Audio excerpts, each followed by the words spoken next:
Okay, so we're going to get started today with exercise 123, but you also got your assignment 106 handout. So that's the next piece of this puzzle. This is, because of the way the semester's playing out, this is actually due on the same day as the final. So I like it to be due the week before, but we just don't have enough time. So it's going to be due then. It is what it is. We have like 3 weeks left. So now's the time to panic. Remember that we do have that thing called the portfolio that's due at the end of class on the day of the final. Hopefully you haven't been forgetting about it and that you've been working on it in the background. I see by the smiles that that might not be the case. Anyway, this is your reminder at 3 weeks out. Yeah. 21st. So I schedule it on the 21st because it's the first day of finals, and then it's over, and you don't have to think about it anymore. So technically speaking, I am allowed to schedule it either day, or I can have it on both days if I want, because this class spans a longer period of time. I'd rather get it done. Let's get it out of the way. You guys can move on to your other stuff. So it's going to be on Monday. It is at 8, but it only goes until 10. And really, it's a pretty awesome final because you don't actually have to take a test or anything. You get donuts. Life is good, right? So you just have to turn stuff in to me. We will have another day where we will talk exclusively about the portfolio. I'll talk about covers and binding options for your portfolio. That's coming in a week or two, a week and a half, something like that. So we will talk about that, but it would be a good time to remember that it's something you should be working on. You've now completed 5 assignments, or maybe you haven't quite completed the AutoCAD assignment just yet. All of those need to find their way into the portfolio. It does not need to include all of your exercises, so just the 5 assignments. But if you're in 121 or one of the other architectural classes, or you've done work in 120 that you'd like to show off, or whatever, by all means include that as part of your portfolio of work. That would be great to have that included. So today in class, in exercise 123, we're going to start working on your assignment 106. Assignment 106 is the same cabin that you did in 105. The difference here is that we're going to make it in 3D. Some of you already started playing around with it in 3D anyway, but I'm going to show you how to take your AutoCAD drawings and bring them into SketchUp and start to work with them and make them three-dimensional. Once we model the building in SketchUp, we're then going to take the SketchUp model and do some exports and bring that into Photoshop and collage over the top of it in Photoshop. So I'm going to show you a variety of techniques in Photoshop relating to SketchUp so that SketchUp doesn't exactly look like SketchUp anymore. I think one of the big stigmas about SketchUp, it's a great modeling program, but the problem with it is that it's perceived as a little cartoonish, and that has to do with the quality of the graphics that come out of it. It's never been particularly good for quality of graphics. You can get aftermarket rendering plugins to do renderings from SketchUp. V-Ray actually works for SketchUp. You can get a plugin, and V-Ray is a very high-end renderer. So you can do it. We don't have that capability here, so instead we're going to use Photoshop. The truth is, learning some Photoshop skill is not a bad thing when it comes to doing this collage work. So we're going to emphasize that as we come forward. Each of the things that we're going to do in Photoshop, the elevations, the plans, the sections, and the perspectives, those will each be 1 day. So those are 4 of the last 6 days of class. You're going to have those. When we go through those, it's helpful if your building is more developed. So the more time you can spend over the next couple days building out the SketchUp model, the better off you're going to be. I do also have a tutorial written out going through step by step each of these. So if you get lost or you're not quite there yet and you catch up a little bit later, it does walk you through step by step how to do each of the views. As part of your assignment 106, you're going to choose 3 of the 4 views. So this is important. You don't have to do all 4. You're going to do an elevation view, just one. So you just pick one elevation and do that elevation. So you don't have to do all 4. One elevation view, plan view is an option, section view is an option, and perspective is an option. You're going to pick 3 of those 4. So you could pick elevation, plan, and section and not do the perspective. You could do plan, section, and perspective. You could do elevation, section, and perspective. You get the idea. 3 of 4. And I do that so that if one of them really doesn't turn out and you hate it, you don't have to turn that one in.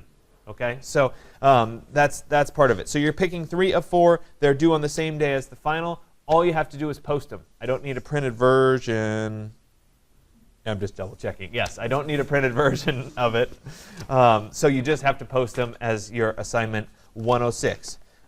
Today, we're going to start working on this. We're going to build it in SketchUp. So I'm going to go through some strategies relating to SketchUp and how you might build this and how you might bring it into AutoCAD. But before I do that, I did want to walk through the whole plotting thing that I didn't get to last class. So we're going to go back to that PDF view that I had in Illustrator that I created. This was at the end of last class, so it should be in 122. There it is. Oh, that was awful. Sorry. That is really bad. Anyway, not that this is the perfect example. Remember, I just threw a bunch of things at it. But I wanted to walk through the actual process of plotting. I believe that I'll be able to show you from here, though I don't know how well it will work from here. I will also throw in a couple caveats relating to plotting. So you should be able to send it through GoPrint and have it work. Notice I said should. If that doesn't work, find the USB, and this is like hush hush, don't tell anybody I told you this, right? Find the USB cord that's over there somewhere. There's a long USB cord, and plug it directly into the printer and then print to it. So if it's not working for you, find that USB cord and plug it in. Furthermore, and this is really hush hush, if it really isn't working, find your laptop and find a USB cord, plug it in, and print from there. Like, you can make it work. Plotting is actually one of the things that is very underemphasized here at this school. I go back to Berkeley every spring because I'm invited to sit on a panel discussion. And when I go there, I see a bunch of former students who I've had, and I get feedback on, like, you know, how'd I do? Did I tell you the right stuff, and were you ready, and whatever. And the overwhelming response this year from the students that I talked to is that they were technically ready from a computer standpoint, but they were not ready from a theoretical standpoint. So they felt like it was a bit of a shock to the system when they got there. But from a skill set standpoint, from a collaging and Photoshop standpoint, from a Rhino and V-Ray standpoint, they did feel very, very prepared. So that's a good sign. So you're on the right track. The one thing that they did say is that they didn't know how to plot, and that was a problem. And so I'm going to try to re-emphasize it today, this whole plotting thing. The truth is we just don't plot a lot here. We don't have a need to plot a lot, and at Berkeley, apparently, they plot a lot. So it's something to start to get aware of. Plotting is always a little bit finicky to make the printers work the way you want to. I don't know why, but it works that way. One of the printers is dead. That's the one in the back there, so that one's not working. But there is one across the way in the other lab. So I've gone ahead and I've opened up my 24 by 36 sheet this is the one that I worked on in Illustrator, but I've opened it as a PDF in Acrobat. You could also open this as a PDF in, I think Chrome opens PDFs. You could do it from there. Either way is fine. When I go to print it, I'm just going to go to File and then Print. And it's going to come up with the print dialog box. I need to switch from the traditional GoPrint black and white printer to the T520C, which is right here.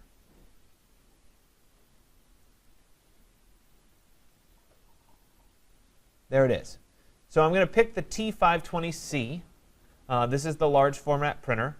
And then I'm going to click on the Properties button. And when I click on that Properties button, and you can actually see here when I look at the preview, it's showing me that I'm only printing this little itty bitty part. So that's not good. When I click on the Properties button, here it is, we're going to change a couple things. First thing is the paper size. I'm going to change my document size, and it's not listed. The ArcD isn't listed, so I need to click on More. And with More selected, I can come down here and I can see there's ArcD. That's the size I'm going to pick right there at ArcD. And I'll go ahead and say OK. All right, so I have ArcD set. The other thing that I want to pay attention to is the roll and which direction the roll is coming from. In this case, I picked the 24 by 36, but it's looking cockeyed on the roll. See how it's printing the long direction? So I either need to change in my layout, I need to change to landscape. Now it looks right. Or sometimes under paper size, there's an ArcD transposed where they flip the numbers, 36 by 24. Either way, we'll get to the same place. So I picked the 24 by 36. I came to the layout and output, and I came over here and picked landscape instead of portrait, so that it's printing and filling that whole roll of the page. Let's see. Under resizing options, we want to choose actual size. If you choose fit to ArcD, everything will show up on the page nicely. The problem is it won't be at scale anymore. We spent all this effort to get it at quarter scale, and when you go to print it, it won't show up. I would rather have it at scale and have something clipped than have it shrunk to fit. And that's a choice that you can make down the road, but since I'm dictating what you're going to do for this assignment, this is what it should be. So we want it set to actual size right there. Okay? So actual size, it's in landscape. All the rest of this is fine. Under color, of course, we're printing in color. It's not a bad idea to run through the various settings just in case. All of that looks good. And under paper source, we're just using whatever's in the printer. And that's fine. Hopefully there's a nice big roll over there for you. I'll double check it today. And under paper type, same thing. I'll point out, though, that if you end up in 220 and you're doing higher quality prints, it's worth investing in some better quality paper. You'd be shocked at how much the paper quality matters when you do prints. The higher end the paper, the better the quality. So when you're doing projects, not this one, but when you're doing projects in 220, invest in a roll of paper. You can bring it with you when you go to Berkeley and swap out the paper. Good paper is always a good thing. So if you did use paper, you'd go in here and change paper type. And so you would be ordering a specific type, and it would show up under this list, and you could pick that particular type. We're not worrying about it. We're just using the printer settings. All is good. When I'm done with these settings, I'll go ahead and say OK. You can up from speed. You can go to quality. For what we're trying to do, you can leave it on speed. It's fine. I mean, this is not some kind of super high quality thing that we're going to print. I just want, as part of this assignment, you guys to have to print or plot. So speed is fine under our settings. I'll go ahead and say OK. And after I say OK, I want to make sure that my preview here does, in fact, show up at 36 by 24. So it's looking like it shows up correctly. Once again, it's set for actual size. And all of the rest of these are fine. At this point, I'll go ahead and say print. Now, I'm not personally going to say print right now because I don't need to go print this over there. But at that point, you would say print, and it would go to the printer. You'll have to go over and put your card key in to get it to print. Like I said, if for some reason it's not working, remember these files can be a little bit larger than your typical Word document that you're sending to the printer. So sometimes it takes a while to spool over there. Sometimes the printer system, the GoPrint, doesn't work particularly well. At that point, look for that USB cord, plug it in directly, and you can print that way. If you do that, the printer won't be listed as GoPrint TSC. It'll probably be TS or T520C DesignJet, something like that, if it's plugged directly into the printer. But it won't have the GoPrint assigned next to it. I don't think I have it plugged in here, no. No, it's not listed in my printers, probably because it's never been plugged into this computer. But it should auto-recognize the printer and install the drivers and everything without any issues. Okay? So I just wanted to walk you through that process. Remember, that is due as part of your assignment 105, which is due on Wednesday. So sometime between now and Wednesday would be a good idea to plot. Even if you don't have the plot perfect, remember I'm grading the online version, so the plot just needs to happen. It's more an act of making sure that you can do it and I can check it off that you were able to print in the first place. So if you want some help today doing it, I'm here. I can help you. If all of you wait to do it until Wednesday morning, it won't work. I promise you. Okay? So don't wait that long. Spend some time today trying to get it done or tomorrow trying to get it done and making sure it comes out. Okay, so enough about that. We're going to move on into SketchUp today. I went ahead and I opened up my AutoCAD file. This was my layout that I worked on that you just saw that I did the collage work on. I'm going to switch back over into model space. So I'll click on the model tab, which is right behind my head here on the projector. There it is. And I'm looking at my drawing here. So I have everything laid out. And now I need to basically bring this into SketchUp. I have two options. When I ultimately bring this into SketchUp, I need to clean up some stuff. And things like the furniture is really irrelevant. We're going to bring in 3D warehouse components in SketchUp and not use the furniture and stuff that's labeled. So I could delete all of these objects in AutoCAD. So I could select the table, for example, and I could press the delete key and work my way through getting rid of the objects. Or I could just do a save as. So I'll do save as, and we'll save it into today's folder. What are we on? 123.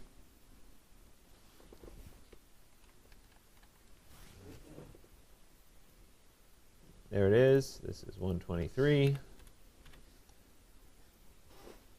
All right, so I did a save as. I got a copy of my file. And now I'll go ahead and open it or bring it in SketchUp. So let me start by opening up SketchUp. And I think we have SketchUp 2017 on these. If you download SketchUp, you can get 2018, or I think we're on to 2018. They never update the computers. So it's always a little bit of a problem.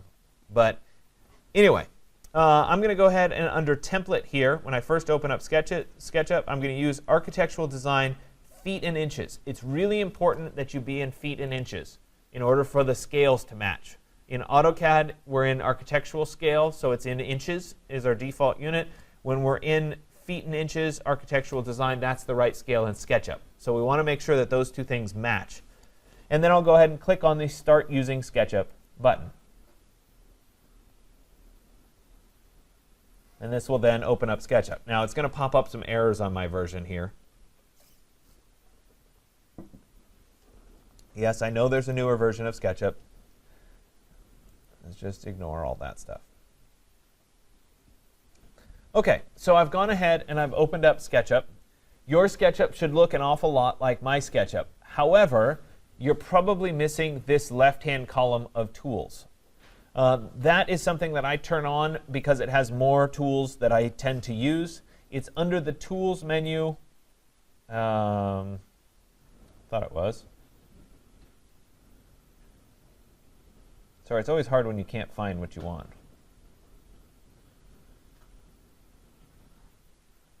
View, there we go. View, toolbars, and I'm going to check the box for large tool set. Sorry. I'm thinking Rhino. It's always in Tools in Rhino. So there we go. In Toolbars, I want to turn on the large tool set. That's that one on the left side. It gives us more options for what we're trying to work with. So I'll leave that one turned on. The Getting Started up at the top is fine. If you want to turn it off, it's kind of a duplicate of the large tool set, but you can do it if you want. OK, so now I have that set up. So we're working for the first time when we get into SketchUp in 3 dimensions. So in AutoCAD, everything was drawn flat. It was just in X and Y. It was on that ground plane. Here, we're starting to work in 3 dimensions. And so we're seeing 3 dimensions. We have kind of a horizon line that SketchUp's giving us out there. If you're in the green and blue version, that's fine. It's just a different style. We see a little 3D person. We see some lines. We have a red line, we have a green line, and we have a blue line. These 3 lines are representative of the X, Y, and Z axis in space.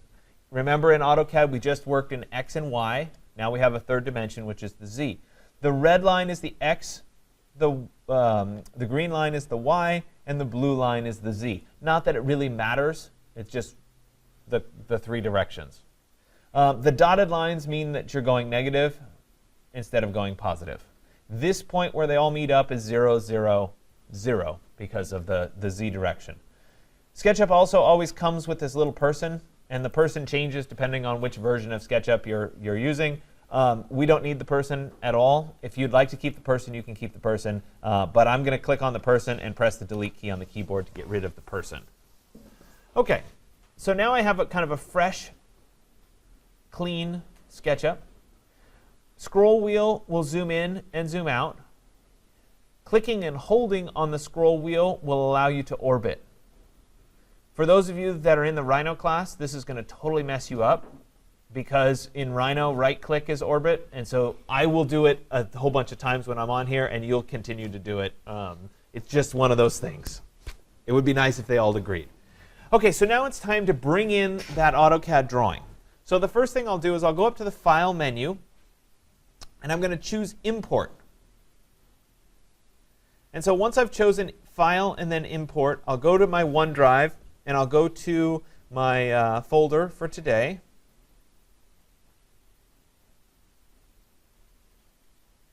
And I need to change so that I'm looking for AutoCAD files. There it is. This was my 123. And I'll go ahead and click on Import. There is an Options button. Everything in the options are set fine at the default, so I'm not going to worry about any of those. And I'll go ahead and click on Import. Gives us a little progress bar.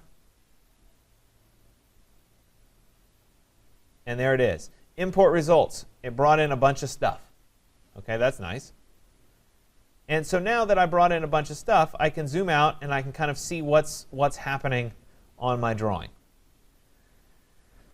This is essentially all those pieces that I was working with before. The dotted lines are guidelines. And I've got my topo lines. The topo lines, unfortunately, get broken into lots of little tiny pieces. But that's how they come in. So before, like I said, in AutoCAD, I could clean everything up. But I can also clean it up here. And I want to really distill this down into the basic information.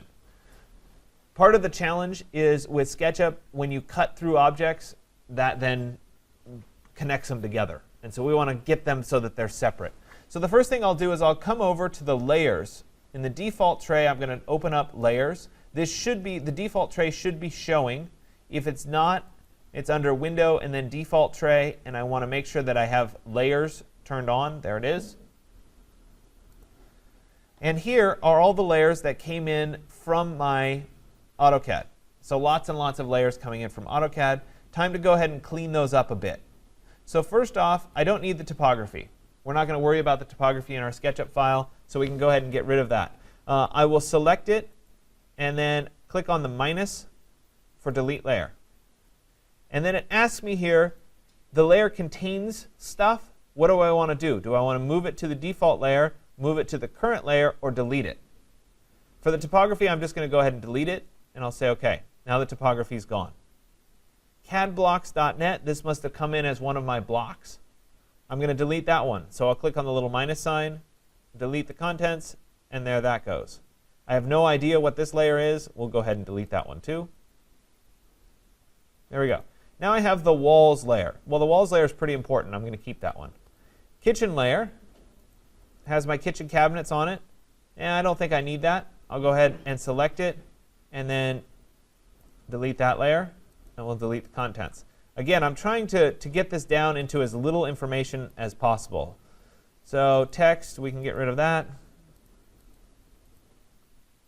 My furniture layer, that can go away.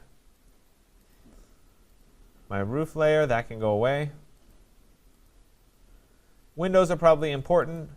I have no idea what's on layer 1. If you don't know what's on one of these layers, you can turn it on and turn it off using the visible checkbox. We'll get rid of that one. I don't need my guides. I do need my elevations. Those are important. My doors are important. My no print, we can get rid of my no print. My viewport layer, that can go away. OK, so I've gotten rid of most everything that I need. If I zoom in here, there's a few little pieces like the sink here. And if I want to know what layer something is on, I can click on it so that it's highlighted in blue. And I can look in the Entity Info section here. It looks like that's on the Windows layer. So it shouldn't be on the Windows layer. That was a mistake. I'll go ahead and just delete those pieces. Let's get rid of this piece here. Oh, this one's going to be a little nasty. That was a piece of topography that was in the wrong spot.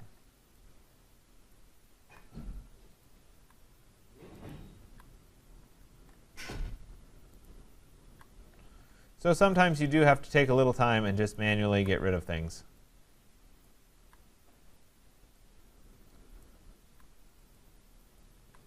There it is. Okay, so I got rid of that piece of topography. The windows, let's take a look at the windows here.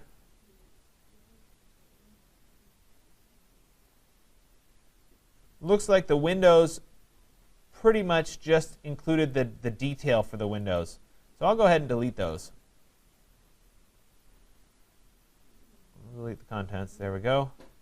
All right, that looks pretty clean. The door swings, you know, I don't think I need the doors either. Let me go ahead and turn those and get rid of those. We'll delete the contents there.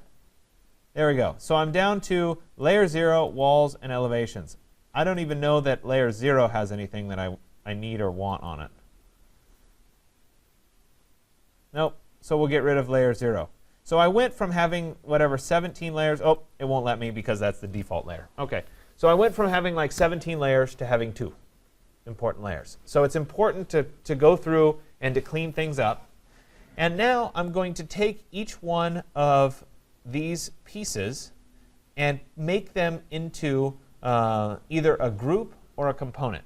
And there's subtle differences between the two, and I'll talk through those in just a second. It does look like there's a few little wall pieces that I'm missing. It wouldn't hurt for me to add those in before I do this. Let me make the walls layer active, and I'll draw that in. You know what? I'll leave it disconnected for right now because I want it to stay just lines. OK. So I'll take the floor plan, and I'll select the floor plan. Only the floor plan is selected, and all of the floor plan is selected. If I right-click on my object, I can choose to make a component or make a group. Either one is OK. The difference between a group and a component is its own object that you can go into and edit in its own entity. A group is just a collection of objects that are acting together as one group. The challenge there is you can't go in and edit the group like you can with a component. So a component's a little bit easier to edit down the road. Like I said, it doesn't really matter at this point which one you do. I'll go ahead and make the component. I'll name this floor plan. And I'll go ahead and say create.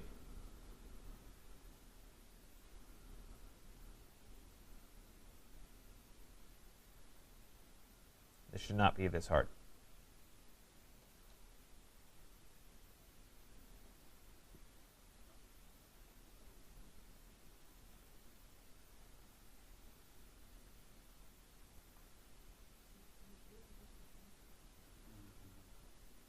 There it is.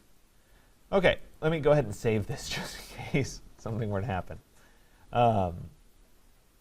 See, the good news is these kinds of things do happen to me too.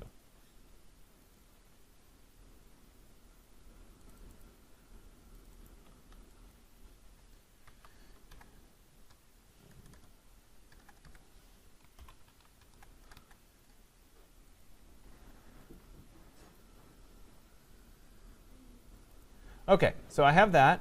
Now each of these elevations, as an alternate here, I'm going to make them groups. So I'll go in and just make group. Make group.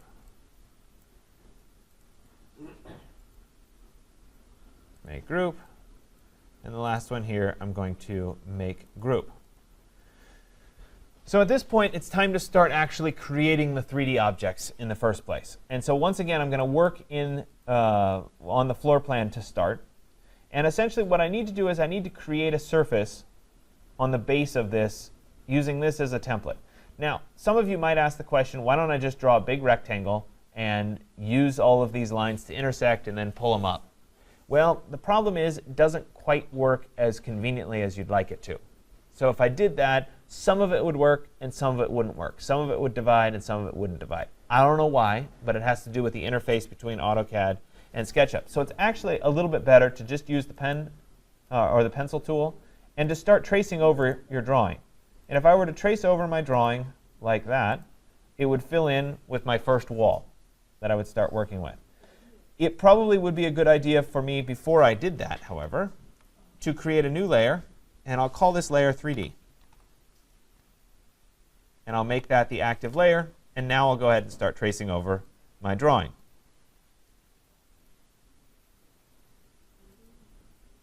Oops. There's my first piece. I could build out the second piece here.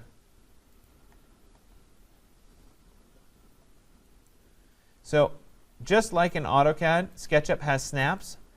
They're just turned on by default. So as you get close to one of the corners, it'll just snap to one of those corners, like that. I could also use the rectangle tool, which would allow me to just do corner to corner on some places like that. And I'll continue on my way, tracing over.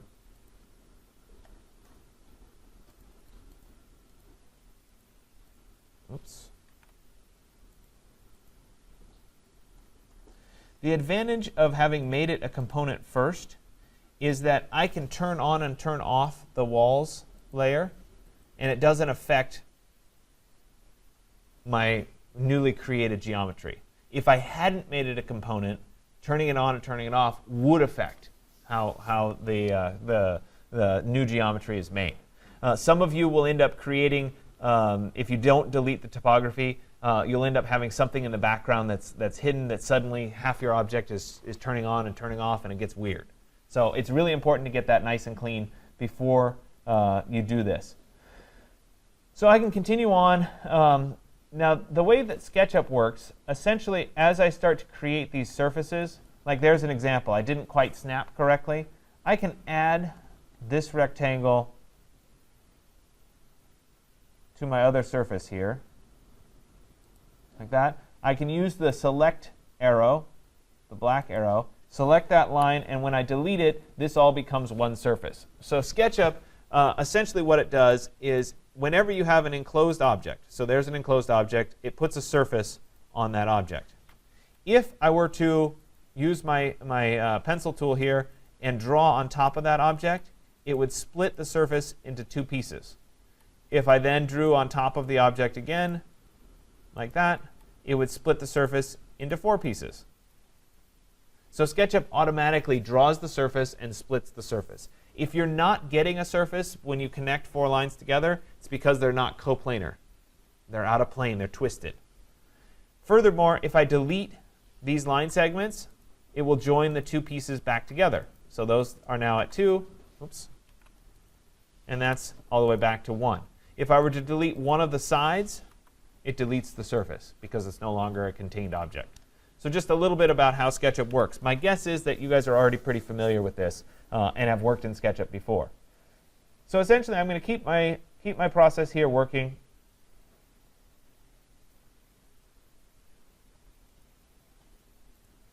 Remember, I can delete pieces, and that's now one big piece. I can work with the rectangle tool, and I can keep building these walls.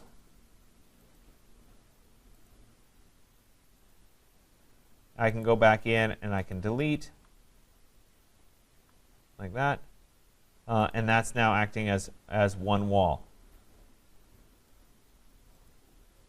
I can keep going, maybe. Like that.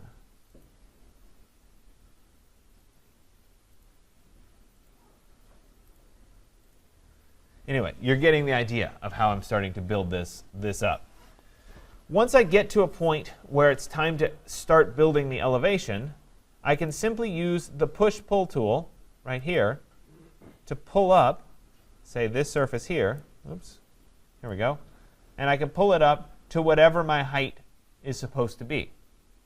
Now, the problem here is I don't remember what my height is. I happen to remember, but let's say I don't remember. I do have my elevations that I can start to use as part of this. So let me back up a step. I made these groups previously. Let me rotate them. There was an example of me right-clicking instead of middle mousing to orbit. I want to rotate this so that it is up in the third dimension. If I just go to the rotate tool right here, it's hard to get it to rotate in the direction that I want it to. So one of the things that I always recommend is give yourself a little bit of a cube to work from. And so in my example, because this is all right at the ground, it's right on 0, I know that this door frame right there is right at 0 too. So I'm going to rotate around that door frame. So I'll click and just make a box. Then I'll use the push-pull tool, which is right here, to extrude that box up so I have a little three-dimensional box. Nothing fancy, no specific dimensions, nothing. Now I can actually take and select my elevation and the box. I can use the rotate tool, and once the rotate tool is selected, I can come over here, and as I move onto the surface, see how it changes blue, red, and green? That little protractor that you get is essentially which direction you're going to be doing the rotation. So I have the protractor green. I'll snap right to that corner, and I'll come up to this corner of my box, and I'll say I want that to go straight up. If I hold down the Shift key, never mind. I thought that it would snap for me. There it is. If you just move carefully, you'll get to a point where it'll say on blue axis, and I'll be able to create it. It's important to know that SketchUp has kind of an elongated perspective view, so this doesn't exactly look like it's standing perfectly upright. I use that guide to tell. Now as I rotate around, there's a point at which you can kind of tell, oh yeah, it is at the right place. So just be aware that it's not always in the, it doesn't always look like it's right. I can do the same thing with these other elevations. So I could create a box. And I'm using the top of that stair because that's the same elevation. I'll use the push-pull, and I'll use my rotate tool. This time it's going to be in the red axis. I'll go right from there. Oops, I forgot to select everything. Sorry. Let me select it. There we go. Now we'll go to rotate. I'm going to be red. I'll go from there straight up. There it is on blue axis. And now I have that piece. The advantage here of having these is that now I can start to judge how far my push-pull needs to happen based on what my elevation view looks like. Sometimes you need to take this elevation and move it a little bit closer. As long as I'm on axis, I can move it closer. Likewise, I could take this piece, I could use the move tool, and I can move it closer. It's staying right on that green axis. There we go. So now as I'm building this up, I can go back to my select. I'll pick this wall, for example. I'll use the push-pull tool. There it is. And I'm going to build it up. Now it goes all the way up to this height. So I'll push-pull, and as it's starting to come up, I'll move my mouse over until I snap to the top here. So I've snapped to the top there. This one here needs to, oops, that was a mistake. Let me go back to my arrow, select that piece, push-pull, and it needs to go up to where it meets there. Don't worry that this is gray and this is white. It has to do with the way the faces were created. It makes no difference for what we're doing. We can correct it later if necessary, but since we're going to do collage work in Photoshop, it doesn't make any difference. So I've created that wall. We'll come back, and I'll work with this little wall right there. Oh, let me get rid of that extra little line segment. Oh, there, we're good. Come on, zoom. There we go. And I'll use push-pull again. And I'm going to snap to that top right there. So I'm just working off of my elevation to get where my heights should be. Now this obviously has a roof at the top. So if I were going to start to create the roof, I can go ahead and just use a rectangle. And I can say from there to right there is the start of my roof. It also has a little bit of an angle on it, so I'd go from there to get that little extra piece of the roof. And then I can take this piece and I can push-pull it down to the thickness of the roof. So I'll do push-pull, and we'll push it down to there. And I may need to create another surface up on top just to fill that in as well.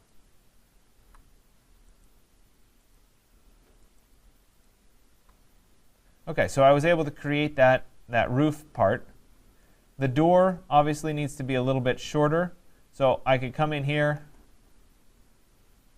I could divide from there to there.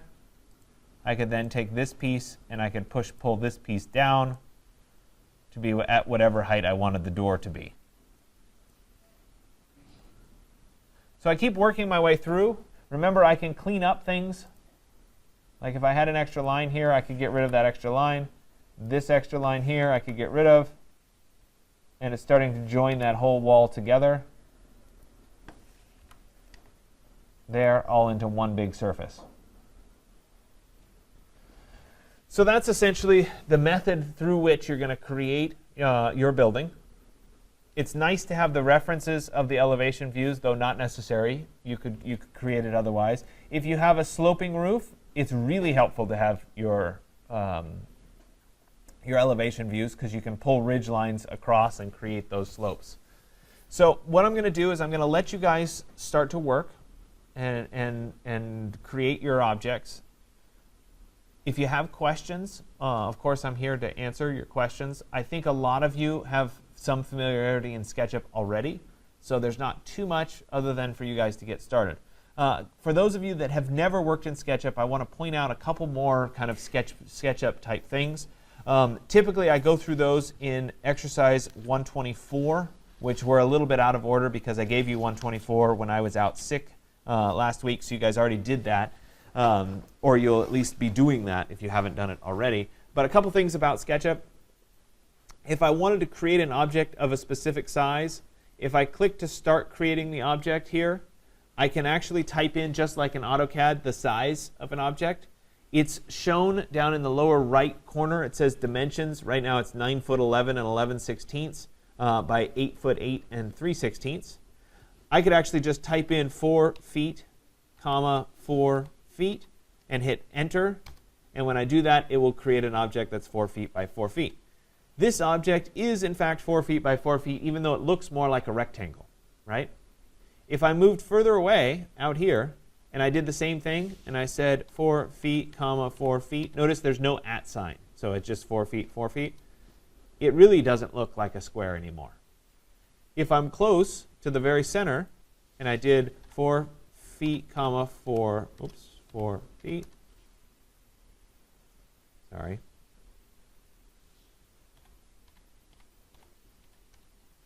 It looks like a square. So the further away your object is from your base of your perspective in either direction, the more it's not going to look in proportions anymore. So it's just something to be aware of. It has to do with the SketchUp view in perspective. So let's say that I did push-pull, and I made each of these 4 feet tall. Oops.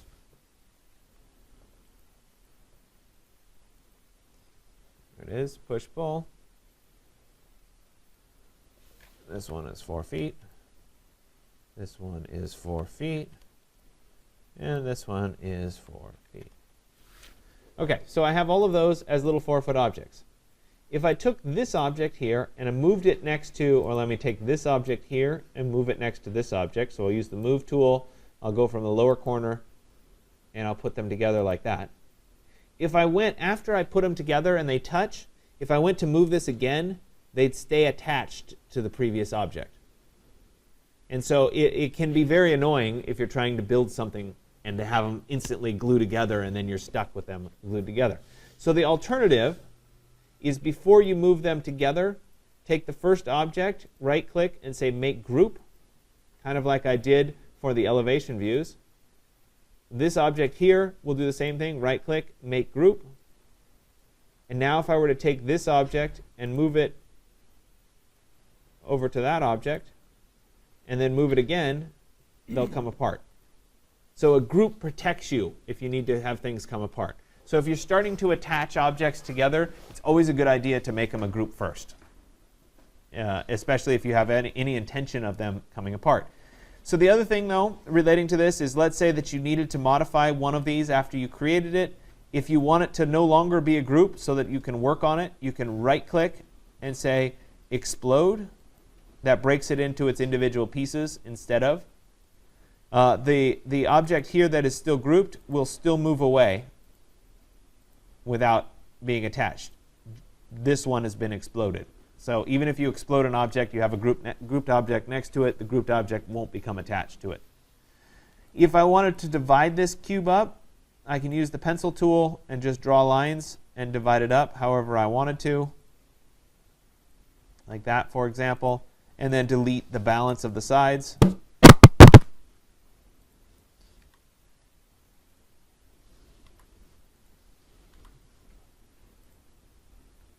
And so there it is with a diagonal on it. So you can essentially create anything that you're after or that you want to.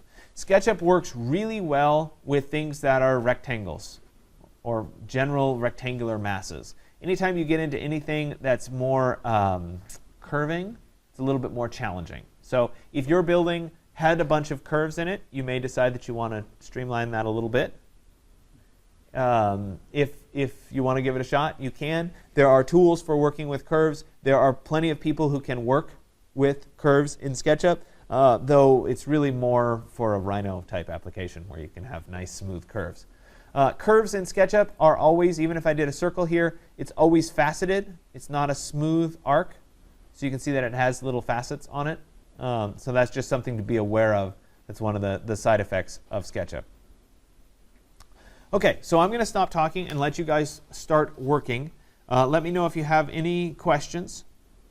You can use, I didn't talk about the 3D warehouse. If you want to bring in a component from the 3D warehouse, you're more than welcome to do so as part of this. If we go to our window and we go to 3D warehouse, there are things that are made in the 3D warehouse that you can search for. So for example, if I wanted a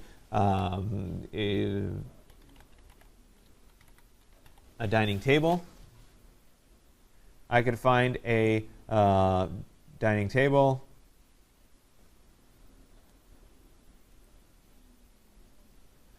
Once you find it and you like it, you can click download, load this directly into your SketchUp model.